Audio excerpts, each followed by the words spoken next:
So, as we were saying earlier, we were looking at the thought system. I was talking to Kevin, and there's the sense of there's thoughts, lots of thoughts, and a lot of feelings arise during the day. But then there's this, right prior to recognizing the thoughts, and recognizing the seeing, the system presents its main position, which is the mind, So once a thought is claimed, it assumes there's a claimer, So the act of my thought points to that there's someone who has the thought or is the doer of the thought, Same thing with feeling. There's lots of different feelings, but the mind's always the same. The mind points to a pseudo-one or a phantom one that is either having this occur to them or they're doing it, So tons and tons of thoughts happen during the day, but they're usually preceded with you don't see this movement, which is the mind, the claiming, because it's not in a thought form. It's more a movement of mind, It's represented by the word mind, but you're not saying my thought with every thought, The thought is being seen, but how it's held as if it's mine, And who is it that's behind the mind? A someone, A singularity, a doer, or a haver, or someone that can be, events can occur to, It's always implied. So the mind produces a sense that, there's a proprietor of this thought, or there's a proprietor of the feeling, or there's a proprietor of the event, or a problem. In other words, it's not just a problem when the my is there. The my assumes that there's someone who's having the problem. That's the bigger problem. The indication when that mind is going unnoticed, and it usually is, that's how thoughts are held. They're held in this, like a frame of mind. Feelings are held in this frame of mind. These are mind feelings. The body is held in that frame of mind. This is my body. Time is held in that frame of mind. And that frame of mind produces an illusory phantom face. The face that's taken to be the face of this body.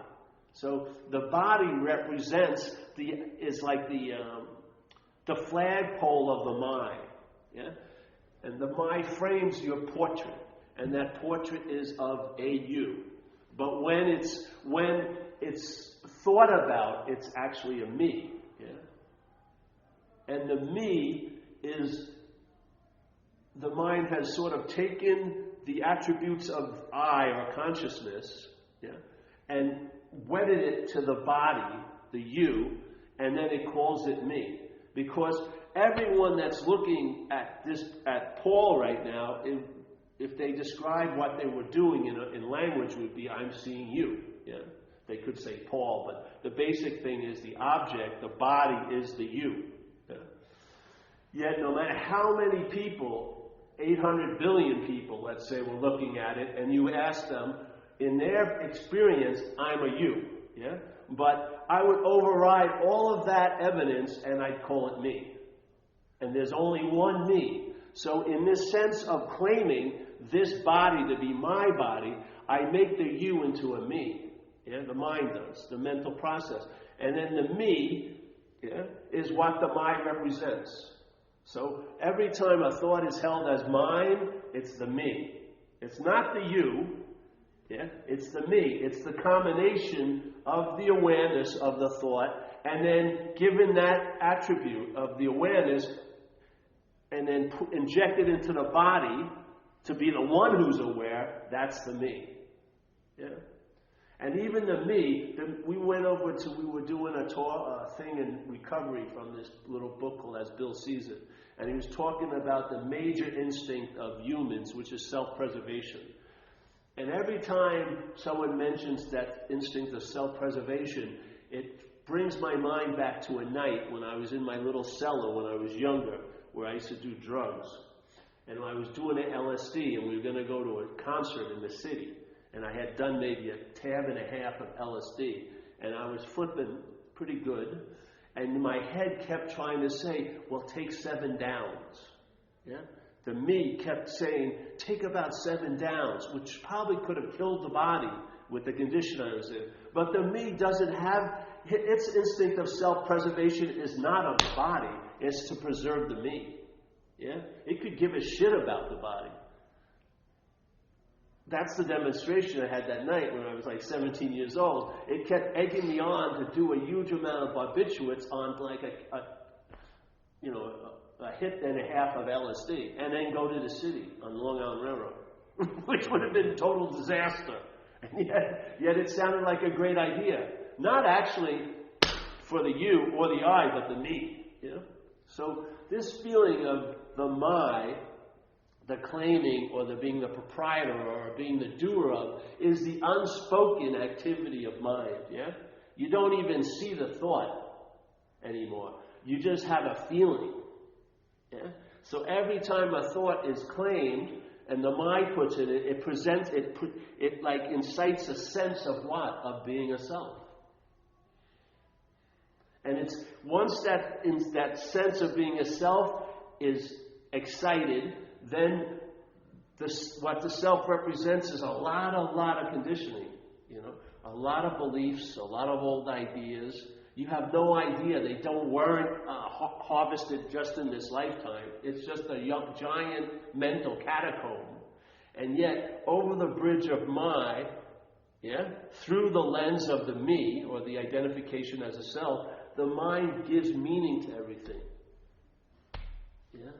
And so the mind projects the meaning, you perceive the thought, the perception of the thought, the awareness of the thought, cooks the thought, the thought opens, and then the meaning your mind gave it now you become aware of it, as if it was brought to you by the thought, or that you were doing it. So because the sense of a doership was there, every thought, once its content is displayed, then the mind just riffs on it. These are bad thoughts, good thoughts. It starts separating the ones, this and that these are the perverse thoughts, these are secret, this makes da. And all it does is promote selfing upon selfing upon selfing. Yeah? All because the conscious contact of the activities that are going on has been claimed, and you, as the sense of being a me, are the one who's supposed to be doing all that. Which is a huge leap. Yeah? So, like Ramana Maharshi said about possessions, he said, stop freaking, I'm paraphrasing, it's not about giving up your possessions, but to give up the sense of being the possessor. Yeah? So it's not like giving up the thoughts. Hello. It's the idea of recognizing the thought prior to the thought. Yeah? That thought that's more like a stream now, or a feeling or a vague sense, which is the my, which is pointing to a someone. Yeah? Once a thought, the my is attached to it. That my indicates there's someone there. Yeah? Without a someone, there would be no movement of mind. The movement of claiming produces the illusion of being the claimant. Yeah? The claimer. The claimer is the bondage. The claimer is the conduit for the meaning of mind to be distributed into feelings and thoughts. So those feelings and thoughts are drenched with meaning. But the feelings and thoughts do not come with those meanings inherently in their activity. They're given those meanings through the conditional mind. Yeah? That's why a thought in your head may drive you crazy, but if I'm sitting next to you and I'm very clear that it isn't my thought, I have total immunity to being affected by what's driving you crazy. Yeah? The same thought, if it's held as mine, has the ability to drive this crazy. Yeah? So it's not the thought, obviously. It's the my. Yeah? And it's not even the my, it's what the my signifies. The my is the phantom production of the one behind the my. Yeah? So a body, my body, a lot of meaning is around that. Not so much just, not from the mind, but the mind points to the one who has the body. And that one is the obsession. That one is the bondage of self. Yeah? The bondage to self is predicated on that phantom. The activity of being bonded is conscious contact being claimed as a someone who's in contact with the thoughts, as a someone called Paul who's having the feelings, as someone called Paul who's having the activities. Yeah? That's the activity of the bondage. But the bondage, the real glue is from the phantom self. Yeah? Because the my arises, the my's meaning is that there's the claiming, but the claiming always presupposes a claimer. Yeah? So sometimes you can see the thought, you can see the feeling, you may even sense the claiming of it, but very rarely you ever question the claimer that gets produced in that activity. The claimer is that false sense of it being a you, the what you feel like. Yeah? Like when there's thoughts going on, there's a feeling that they're about you or you're doing them. Yeah? That's a product of selfing. Have you know where we are tonight? No. Have you ever heard of this Zen bitch lab? You know? No, I was just told about it downstairs. Oh, did you? They sent you up here. You must be a hard case. Tell me a little bit about what you're about. I don't want to interrupt. All right. No. But basically, if you're in recovery, yeah, all right. So what we're sharing here, I come from recovery. I have about 24 years and stuff. What we share here is...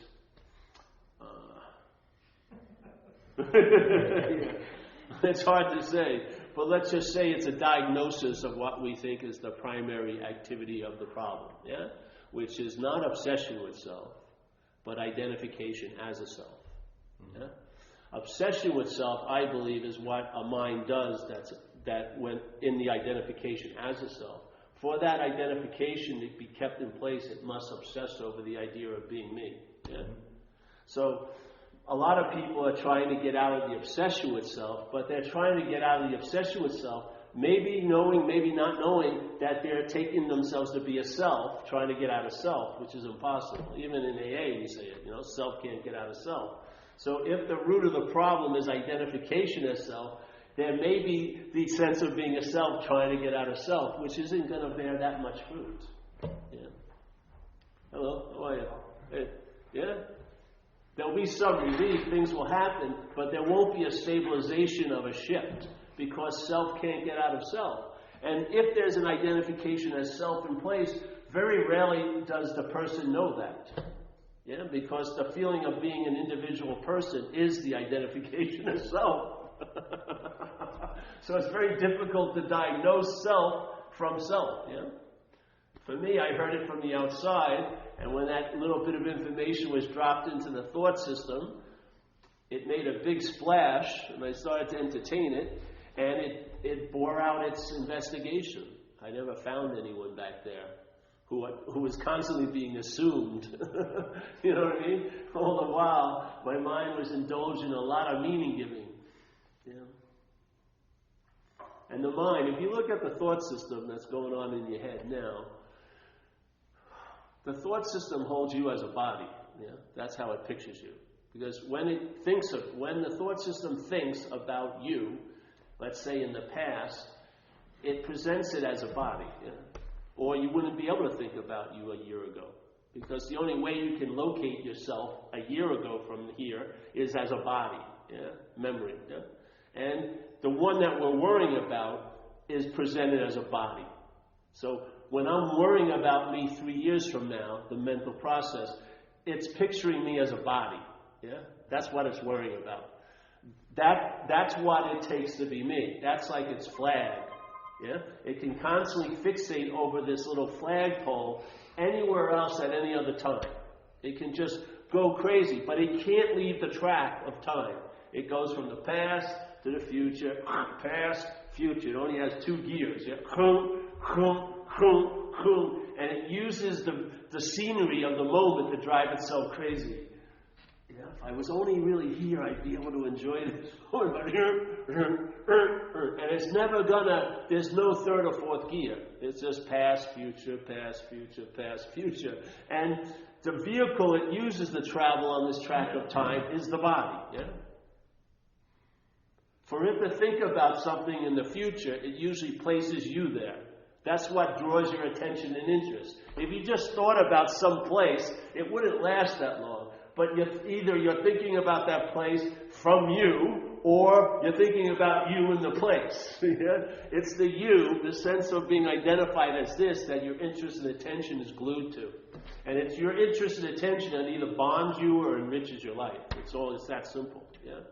What I discovered is the interest and attention is usually drawn to whatever you take yourself to be. So if you take yourself to be a long-lasting, independent, separate entity, yes, when this thought system is illuminated by the interest and attention, that thought system is going to go to you all around this track of time, back and forth, back and forth, back and forth, back and forth. And no matter how hard you try to get your interest and attention off it, the interest and attention it's almost like a force. It's going to go to whatever you believe you are.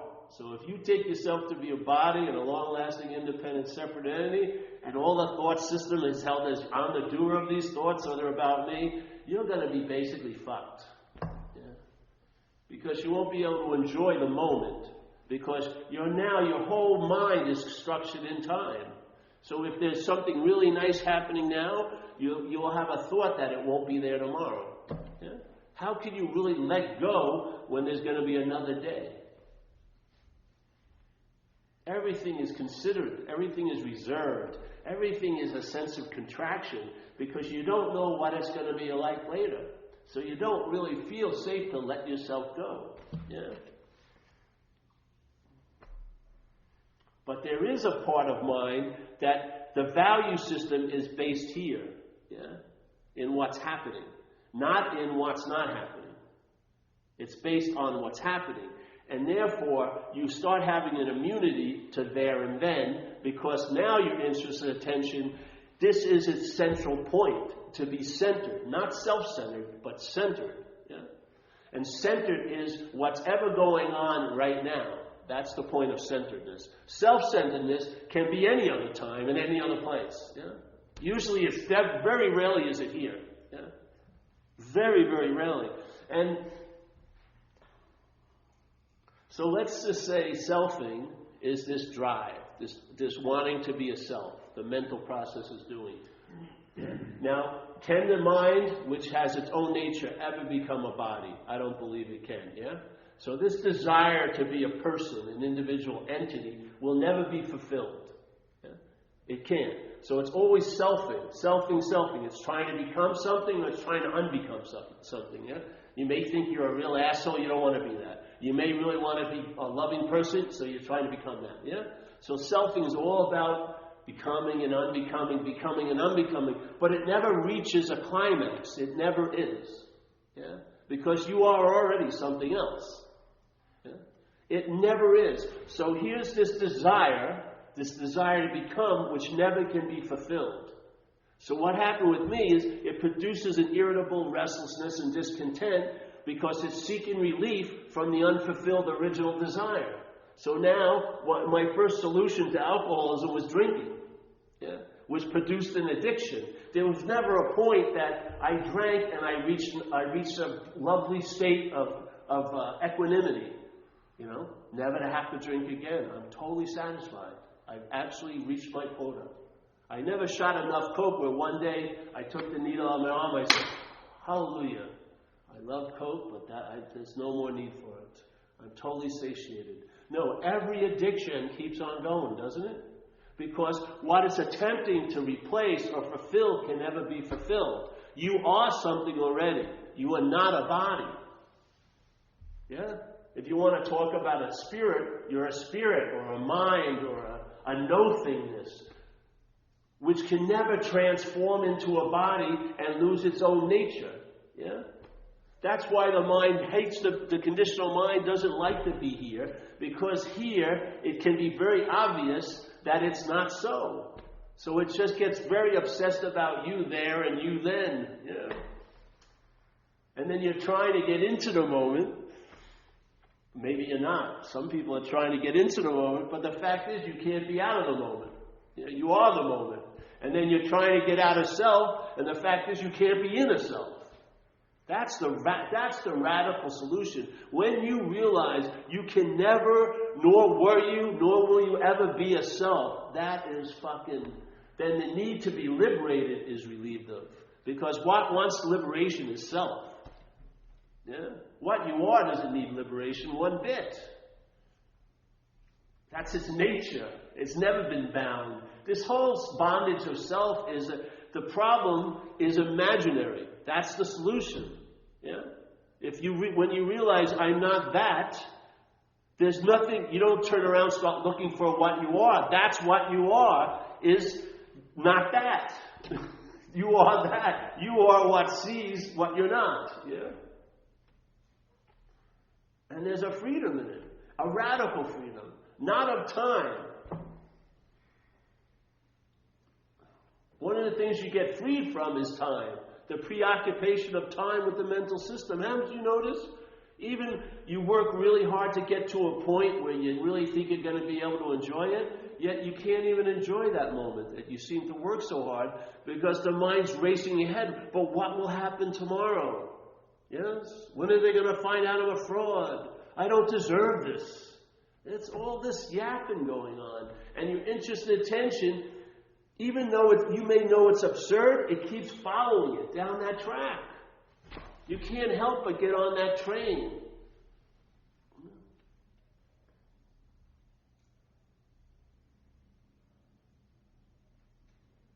So alcoholism, I think the primary addiction is mind addicted to the idea of being a self. Alcoholism is a subdivision of that, an extreme subdivision. My solution was the primary fuel of the problem, drinking and using drugs. So just like if I had a bug in my gut, there's this bug called Candida, yeah? It lives in the intestines, and actually it can go through the intestinal wall and travel all around the body. Now Candida needs fuel, yeah? One of the fuels it likes is a basic, simple sugar. It gets out of like carbohydrates like white bread and bagels and stuff like that. So a person who has Candida tends to like that kind of food, white bread and bagels, and all the while is claiming that it's the lover of bagels and white bread. But basically, the Candida just jacked into the system and said, "Hey, brother, you're going to like what I want because that's my fuel." Yeah, the same thing with alcoholism. It jacks in there, and then the whole dilemma of self is whatever arises, you attempt to claim as if you're the one who did it. Yeah? So you're being motivated by a fungus in your body that's actually writing out your desires on a menu, and you're claiming the love of one of those things. I love bagels. I love white bread. It's all being produced by an intelligence of a bug, like a fungus. Yeah? Alcohol is like a parasite. It's jacked into the thought system that produces the sense of self. Yeah? So most people in AA, like when I go to meetings, I never identify with who you are. I identify with what's taking you over. That's what I know. I know that if you're there and I listen to you, I can tell if you've been taken over by alcoholism. Why? Because I've been taken over by alcoholism. Yeah? And alcoholism has a certain set of traits. It doesn't have millions of traits. But millions of people are demonstrating those traits who are called alcoholics. Yes? And yet most of the time, even though it's been demonstrated that it says in our book, being convinced that self, manifested in various ways, is what has defeated us, on page 64, a very important statement. Self, manifested in all these different ways. See, how it manifests is the claiming of what's the activity of being alive. It claims the thoughts as I'm the thinker. It claims feelings as my feelings. It claims body, my body. This is how it manifests here in a lot of different ways. So self manifesting in all these different ways is what has defeated us. So if you read that statement, it sounds like there's a difference between self and us. Yeah?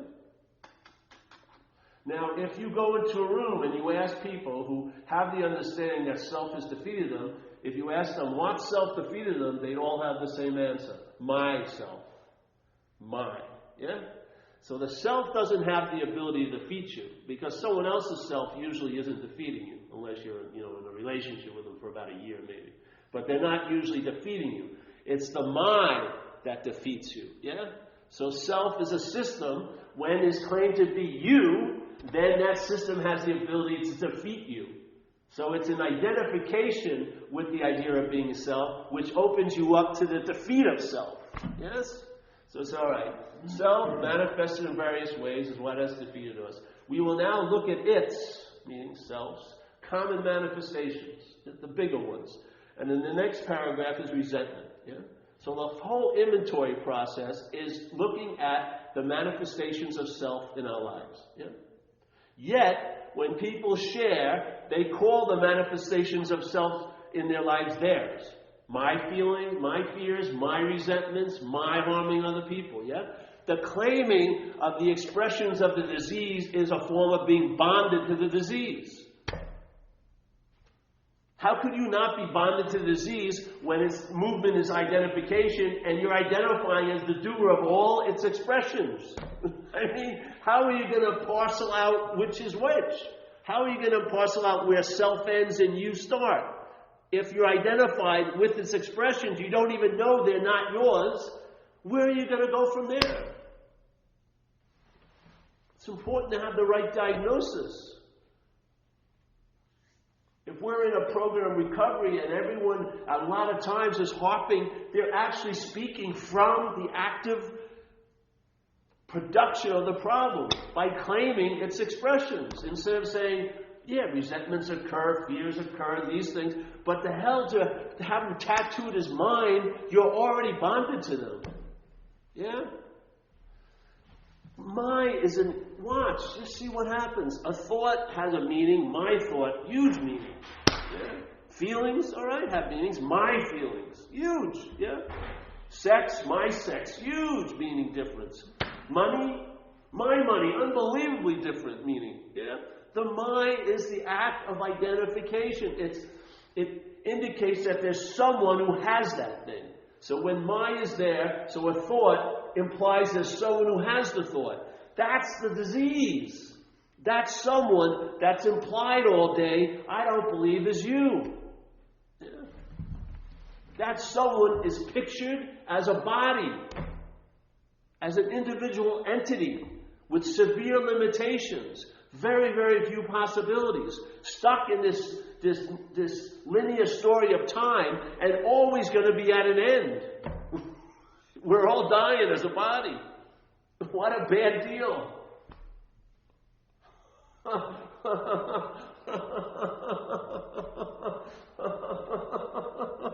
Jesus, I don't understand why we hold on to it so dearly. It's a really bad deal. You'll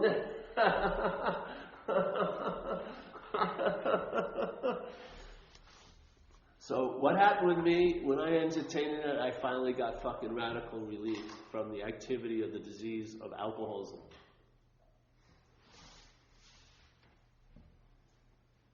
And that's that, a radical fucking freedom from it. Therefore, I know the problem by the solution. Yeah? I don't know the problem by the problem. I know the problem by the solution. And the problem is imaginary. I'm not that. It's a phantom. The mind's making it up. It's projecting a someone behind all the thoughts, all the feelings, all the experiences by the mind. The activity of mind is a frame that then there's a presupposed portrait inside the frame. Never seen, but always assumed by the thought system. Yeah, check it out. The mind is a frame, so everything gets claimed, and there's a subtle or very obvious, there must be a claimer. That is the self. The sense of self is that phantom claimer, the phantom haver, the phantom doer. Yeah? All right, so, okay. Actions occur. My actions, and they turned out to be bad. I hurt people and this and that, yeah? My actions. So the my's in place. The my indicates there was someone who did those actions. That was me. Yes? Best possibility produces a branch where all guilt and shame rests on. All guilt and shame rests on being the personal doer. Yeah? And saying, instead of seeing in the first step of recovery, which it says you were powerless over alcohol. So in other words, when you were under the influence of the disease, It was like dancing with a gorilla. You're not going to stop until it wants to stop. Yeah? So when alcoholism was dominant in you, you were just a transportation. You were a vehicle for its expression. Yet, when we start coming to, there's the real foundation of disease in place because you claim to have been the doer in all those actions, even though you were powerless over the effects. You did not know what was going to happen that night, but I bet you have a strong feeling that you did it. Yeah. Even though, very clearly said, we were powerless over alcohol. When I'm powerless over something, that has the biggest say than I do. Then why are you claiming all the events that happen when you're under alcoholism and drugs as being the doer of it? Because the system, that's its primary movement. It's not going to break, it's not going to stop. Yeah? Intellectual information, self-knowledge will avail us nothing. When the knowledge is presented and the self claims it, that knowledge is neutered. It will never lead to freedom from self. You'll just know more about self, which will actually produce more fucking pain. Because now you can't get relief from it because you're not drinking and using. So sometimes for a year or two, people are really fucking bummed out until they find other things to do to get some distraction and some fun. Yeah? Jesus, it's a serious dilemma. You still have untreated alcoholism. I mean, the real root is untreated.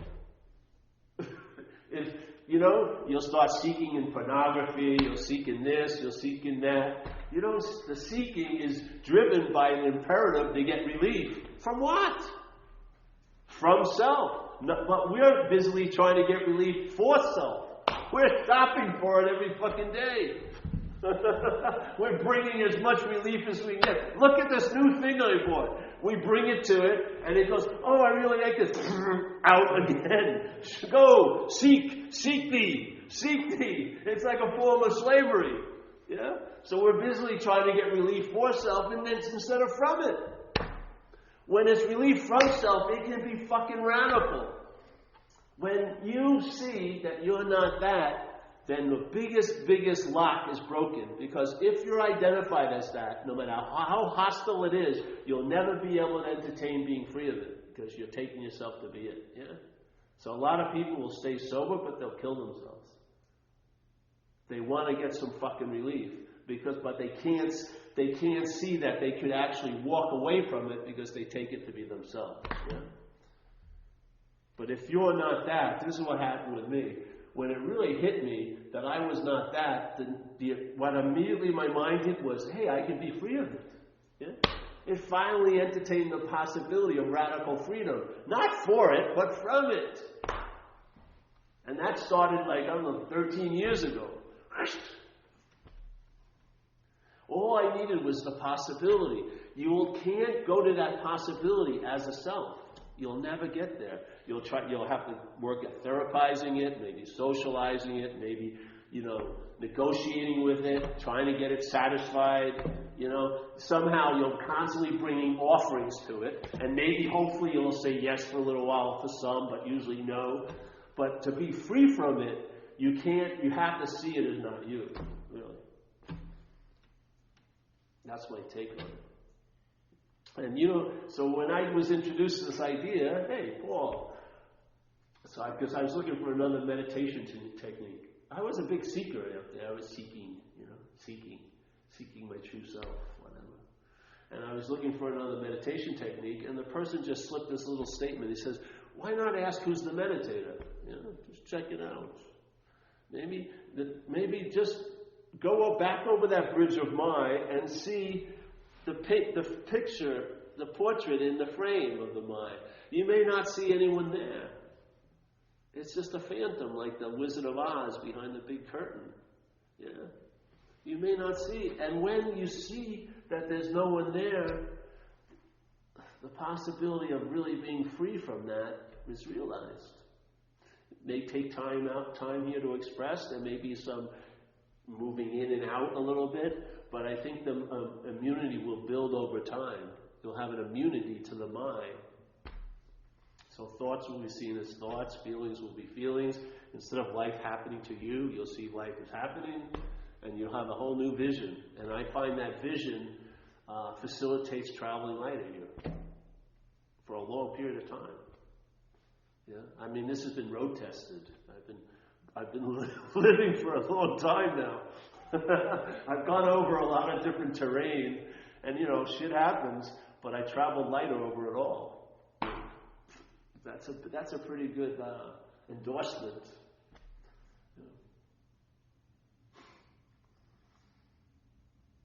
So then you ever see in the book it goes into, there's a lot of stuff about doing and having. You're in recovery too? No? Oh, well, you'll get it a little bit. Yeah, it doesn't matter. Oh, yeah. All right, so there's in some of the book it's about doing and having, and then these things will occur. But then there's a large parts of the book where it says things are going to happen with no thought or effort on your part. Yeah? So there's different aspects of mind that get revealed. There seems to be mind still like shining, the sunlight of the Spirit shining into the system of self-centeredness, and then there's a light outside that system. Like, you will cease fighting everyone and anything. The problem will not exist for you anymore. Yeah? And the problem will not exist for you stabilizes when it does not exist as you, really. That's when it really gets pretty good. You'll cease fighting, and it says anyone and anything, not just drugs and alcohol, anyone and anything. You'll be placed in a position of neutrality with no thought or effort on your part. This is like mind. That's like transformation of mind. Yeah? That's grace. That's not done by effort. There's no way effort would ever find itself there. Grace comes, and you could have never taken a path to get there because it's not rote. It's not a formulated sidewalk. Grace has a strange mechanism. Yeah?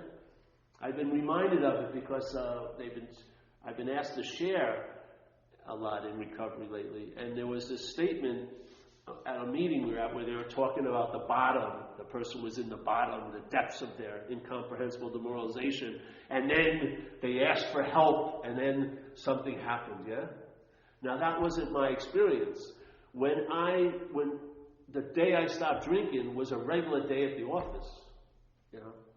I had already submitted myself to my destiny, institution, jails, and death. I just wanted to stay as loaded as I could until I went to the next cell or the next institution or to the coffin, really. Yeah, I had no intention of looking for recovery. I spent 2 years in a drug and alcohol program. And yet I was sitting in this trailer with this guy I didn't know, drinking Royal Gate vodka, and just out of the blue, something inserted itself in my head, like a download. I didn't know I had the slot to receive this download. Something came in, and for about 3 minutes, the selfing, that constant stream of narration about me, I, me, my, got broken. And it was so long since I had it not been there, I didn't believe it could ever not be there, But it stopped for about 3 minutes. And suddenly, I didn't pick up the Royal Gate vodka. There was no thought about it. I just didn't take the next slug, as we were passing back and forth. And I had a hit like a CNN news flash. No big story. And the news flash says, I'm fucked. Yeah? And I've been fucked for quite a while. But it was like news to me. It was incredible. It broke through this giant haze of denial. And it hit me. And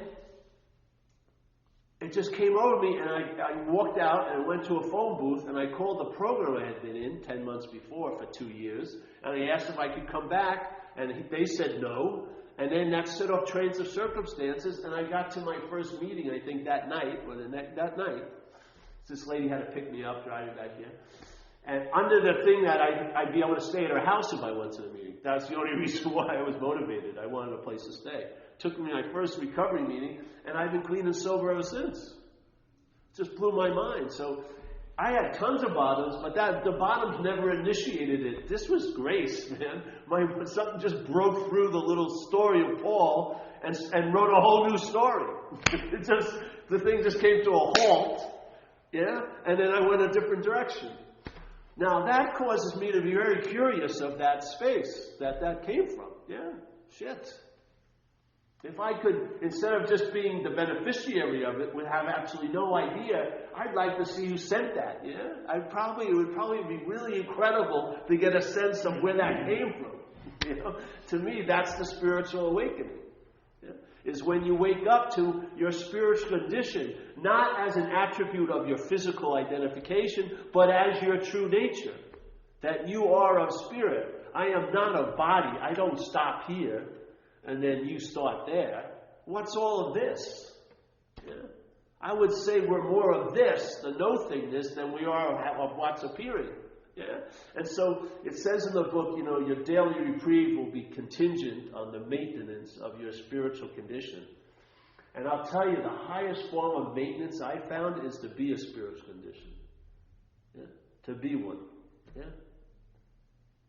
If I am a spiritual condition, then every freaking day I'm alive, that's lubricating the spiritual condition, yes? It's almost like that BMW. It is self-tuning. It does actually work. So it's like this great master I really like, Ramana Maharshi, said, to know God is to be God. Yeah. So to know a spiritual condition is to be a spiritual condition. That's knowledge that has value. That hasn't been claimed by self, because when self claims the knowledge of your spiritual condition, it still presupposes you're a body that's having a spiritual experience or having a spiritual condition. You see? It always plays God. It always places its primary take as the Alpha and the Omega. And then from that position, no matter what you run into, it will never become supreme, because you're already something. Yeah? This knowledge is different. It's not claimed by self. And the knowledge is you are of spirit. Yeah? And when you have that recognition, you're of spirit, that recognition is the maintenance of the spiritual condition. Yeah? So their spirituality or spiritual effects aren't framed in certain only temples and only meditations and everything like that. The whole idea of spirit, the whole idea of spirit gets huge, yes? Because right where you are at every point is the spiritual condition. You are that which you're seeking. Yeah. Yeah. Which saves a lot of time, because there's nowhere you need to go. Because wherever you are, that's where it is. That's the access point. It's not in the Himalayas. You may go there and cultivate it and amp it up. Who knows? Maybe, maybe not. But if you believe you have to go somewhere to get this, then you're in the system of self-centeredness. That whole idea of doing and having to become is pointless, yeah, if you are already. Yeah? You can't do and have yourself into what you already are. There's just a recognition you are already that. Yeah?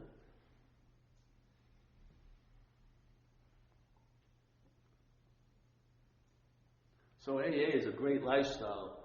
It facilitates. It's like creates manipulated pauses where in those moments where the system of thought and interpretation of self-centeredness gets like frozen, like a computer getting frozen, yeah? Those pauses, which are like gateways to seeing your original face in a sense. We have meetings everywhere around the world, Someone's flipping out, can't take their attention off the thoughts, they go to a meeting for an hour. And sometimes it'll break that train of self-will. Yeah? You'll have a pause and now putting your foot in your mouth and set off all these trains of circumstances are going to bring you a lot of misfortune you feel you don't deserve. All those things can be stopped. But I would say, it also says in the book, pause when agitated. And selfing is always agitated. What do you think seeking is? Seeking is promoted by agitation. If you were totally okay, there'd be no drive to be seeking anything. Yeah? If you were really fine with what's happening right now, there'd be no seeking for it. I want someone who isn't here to be here. I want someone who's here not to be here. None of that would be going on. It wouldn't take any of your attention. You'd just be resting in this presence of being alive and conscious. Yeah? That would be the value system now. Yeah? Which you can't accrue. You can't get more conscious. You can think you are, but consciousness is consciousness. Yeah? So, this happened I think I was 11 years sober. Yeah, 12 years sober. I heard this message. And it became like an unspoken yes. And then my mind changed, and then I was reading the book because I was doing workshops. I used to do 4-step workshops in AA recovery. And so I always read how it works, which is a big chapter in the book. And the words and the sentences took on all new meaning. And when I saw the word self, man, a lot of downloads started to occur, which is, it's a parasite, it's a movement, yeah? It's like a mental wind that has parasitical tendencies, or a foreign installment. And that's the value. If you recognize it's not you, man, a lot more possibilities arise. Yeah. You can be free from it. You don't have to wait for it to become free, because you'll be waiting a long time. Yeah. It's the nature of bondage. Yeah. So that's the message, in a sense, in the framing of recovery. Yeah. If you see that, I'm not saying it doesn't have effects. It has effects, but its essential nature is imaginary. Yeah. If you can start entertaining that, maybe starting with thoughts, instead of see the feeling of that there's a you that's having them. That's the product of the selfing. When you have that feeling, the trance has worked in a way. That's what it's like.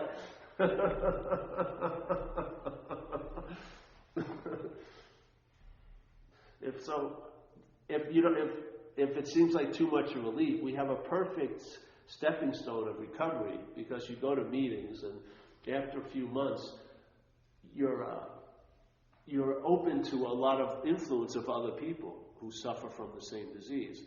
And basically the meetings are about sharing feelings and thoughts and reactions to life, yes? And if you just listen, it could happen the first meeting, but if you listen a while, you have to come to the conclusion that, how do these people have my thoughts? Yeah? Because they sure seem similar to the way I think, and they sure seem similar to the way I feel, and they seem to do the same things I do in certain situations, yeah? Where did they get my feelings and my thoughts? Well, maybe they're not yours, yeah? Maybe they're alcoholic. Maybe a thought system called alcoholism has captured all our interest and attention, and has tranced us out to believe this bastardized version of being a self that has filled with alcoholism, yeah? Maybe, just maybe, that's the case. Because if you see it, if you go all around the world, you go to tons of meetings, there's not millions of characteristics and traits that an alcoholic demonstrates. They're all very similar. That's why we laugh at the same fucking jokes and shit, and normal people flip out. Because they don't have the same thought system. They have a self-centered system, but not alcoholic or addictive. We're like an extreme subdivision of self-centeredness here. So we feel an identification with that. But we take it to be the body. Yeah? I'm thinking I'm identified with Kevin here. I'm not identified with Kevin at all. I don't know where he's from, different neighborhoods. I'm identified with what's taken him over. He has the same sort of mind frame that this has. But it isn't yours, nor is it mine. It's not even ours. Yeah? But ours is helpful. As soon as the hour turns into a mine, you get fucked, don't you? Really. If you take it as alcoholism, you got a little space. If you take it as yours, you're really claustrophobic. Yeah? Especially because usually it will cause you to be in isolation and just start yapping away. And once it convinces you of a fuck it, and then you make a choice, it's like the candida getting its bagel. The alcoholism gets its fuel, because it doesn't have an arm. You can't drink. Yeah? It doesn't have a mouth. But it wants it. Yeah? It has a drive to get that fucking chemicals. And once it gets it, the genie's out of the bottle. You're fucked. Right? Yeah. You may have a little bit of a groove of jealousy. Throw some liquor in there, you're up on stalking charges in about a month. You know what I mean? It just goes amplification like that. It's like putting Miracle-Gro on a defect, like they say. You just put a little, this will solve the problem. It like spawns millions of problems.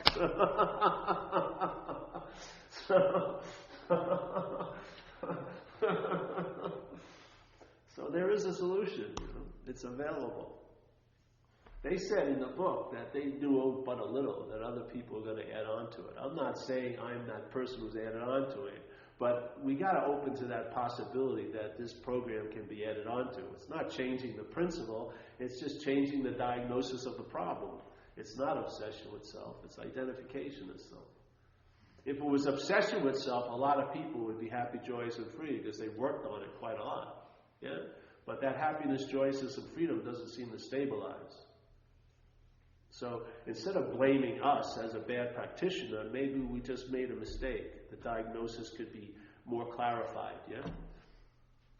I found it worked when I started holding it this way. It made a huge difference. And it really gave it enriched the program. Because now I go to the meetings and I feel that loving God expressing Himself through our group presence, yeah? We're all a bunch of assholes, but there's a sweet perfume produced when we're together. Yeah? It's not individual. Some aspect of mind is using this opportunity to express itself through. That to me is the source of grace. That presence is the source of grace in our lives. Yeah? It says in the book, God will do for, if you don't like the word God, it's just pointing at that nothingness, but God will do for us what we could not do for ourselves. Yeah? What we cannot do for ourselves is we can't get out of self. Can't get out of self as a self. Trying to get out of self as a self is being in self. Yeah? It's tricky. You think you're getting out of it, but it's just another form of being in it. That's all how it works, yeah? Because self can't get out of self. We're just questioning, all right, well, maybe if I can't be in self, that would be like being out of self. Exactly. I cannot possibly be a self, so that's what I would call the experience of being out of self. The impossibility of being in it. It's just another way of getting to it, but I think it works better. So, yeah.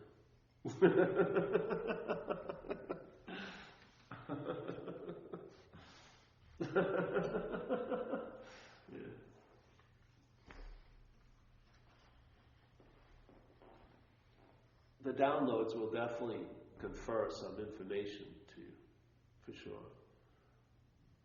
The timelessness of the quality of the solution will become emphasized funny over time. Yeah. You'll realize that you'll get a huge amount of info in like a nanosecond. So it's coming from a timeless place. That doesn't have to have more time to produce more quantity. It's the quality and the quantity is engaged by time. Yeah. So you get this flavor of timelessness. So therefore, in every moment of time, what's the basis of that moment of time? Timelessness. Yeah? There's always, every moment that we try to partition and make it a day before and a day later, but every moment has the same quality. There's an onness, or there wouldn't be a moment. There's got to be an awareness or a consciousness for anything to be noted. Yeah? For you and me to have an experience, there must be consciousness. The me is an addendum. The me is an add-on, the sense of being the you who's experiencing. But I would say consciousness is facilitating the contact here. Like we say in AA, conscious contact. I don't think they imply meaning, I believe it's just a basic state of the day. Consciousness is in contact. Yeah? Mental process is just try to claim that activity and say it's me. Yeah? I'm the one who's in contact. And as soon as the me claims it, then it can do its little game of more and less. So now I can become more conscious or less conscious. But if you really entertain the fact that all there is consciousness, the whole idea of more and less becomes pointless. Yeah? Yeah? And I would say that's what's happening here. Consciousness is in contact. And the mental process produces a sense of a me, which is the act of claiming everything that it comes in contact with. And so one of the things it comes in contact with is the conscious contact. And so it says, it's me that's seeing, it's me that's hearing, it's me that's feeling. Yet, if I'm looking out the window, if my eyes open, I'm going to see what goes by. It has nothing to do with me, does it? If a sound occurs in the other room, my ear's going to hear it. What's hearing it? Is it the eardrum that's hearing it, or does the eardrum facilitate the hearing of it? I would say consciousness is what's hearing it, yeah? Consciousness is being, the act of vision is facilitated by the eye, but the eye is definitely not seeing, because you can take a dead person who has a perfectly good eye, that eye is not seeing anything. If you take it out of a dead person's head and put it in a live person's head, it would facilitate seeing again. Yeah. So it's the senses are facilitating something. I don't think they're the producer or the doer of the contact. They're facilitating the contact. I would say it's consciousness that's in contact. Yeah? I would say we are the consciousness, not the middleman or middle woman called me. Yeah? If that's so, then how could that, which is consciousness, be unconscious? It would be going against its very nature, which is consciousness. Yeah? So all this is about freeing us up from a stuck location, because in that location, there's only a certain amount of possibilities the mind can entertain. It can't even entertain being okay. It can only entertain, I will be okay, or I once was okay. Yeah? Soon as the mind is in self-centeredness, it's very limited the possibilities it can entertain. Yeah? If it's free from that, it opens up a bigger spectrum of possibilities, like you're inherently okay. What? Oh yeah, you are. You know what I mean? There is really fucking no time. This is working time, but it has no reality, because every moment has the same ingredient of nowness, yeah? No matter how much you think about a future moment, when you arrive there, it's going to be now. There's no escaping the now of this place. And even that word's weird. But this space is always the space. And I don't believe we're in the space. I believe we are the space. Yeah? This is an appearance in the space, but it's not me appearing, in a way. I know, I'm serious. Were we born? Like an old Hindu statement is, we're all children of a barren mother. You know? How could we have been born exactly? That's what he's trying to imply. We're all children of a barren mother. Nothing ever happened. We did not come into, we're not a body. Yeah? We're what's looking out of the body. So, I don't know. It freed me up a lot. So.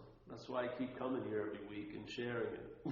For years, I have no real say in the matter. It's like a seed assignment. I come here, if no one's here, I'd still be here. I feel strong honoring of it, and I do believe that you can recognize people's suffering, yeah? And it may be arrogant of me, but I actually have a sense that I could diagnose that suffering, and that this is a good solution to it.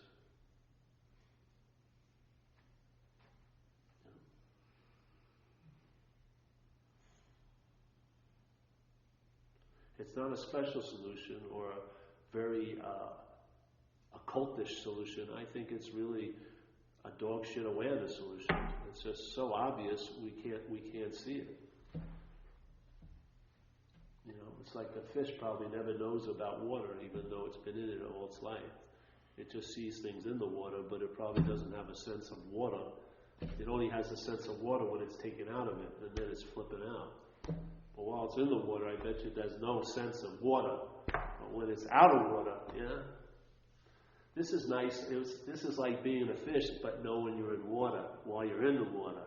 Not to realize, oh, that was water when you get pulled out and then you're dying. I think it's a good idea to recognize the water now.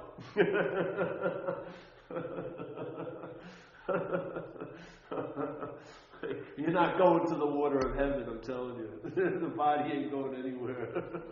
It's going in the ground. And so is the voice in the head. It's like a little voice box. When the body stops, it stops. There is no you lingering over it. Yeah. The sense of you is produced by the brain. It's not a soul flying around. If there is a soul, it ain't the you.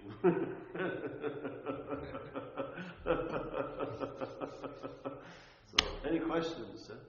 You're probably asking, what the fuck did I walk into today? No harm in listening. Huh? No harm in listening. Yeah, that's good. What's your name? David. Nice to meet you, David. Yeah. How long you been in the recovery? Hold on, we want to protect you.